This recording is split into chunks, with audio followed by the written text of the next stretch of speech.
Autre exemple, comme je vous l'ai dit, le cancer de la prostate, il va disséminer depuis la glande jusque dans le système lymphatique pour donner des métastases.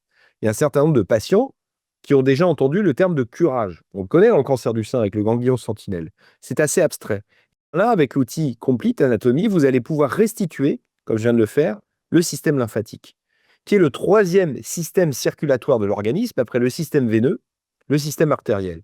Mais si vous voulez voir les veines, vous les montrez tout comme les artères, et vous pouvez expliquer que les ganglions qui sont à proximité de la prostate sont ceux qui vont être récupérés pendant l'intervention. Vous voyez, vous avez les ganglions ilio-obturateurs qui sont entre la veine et l'artère, les ganglions qu'on voit présacrés derrière, et de plus en plus en oncologie, on entend parler, par-delà de scanner ou d'IRM, d'examens d'exploration qu'on appelle le TEP scan. Ce sont des examens d'imagerie nucléaire dans lesquels on va mettre un traceur radioactif qui va nous indiquer, en fonction de l'activité métabolique de tel ou tel ganglion, si des ganglions sont suspects d'être envahis par des cellules cancéreuses. Parce qu'on sait que dans tous les cancers, il y a des cellules cancéreuses.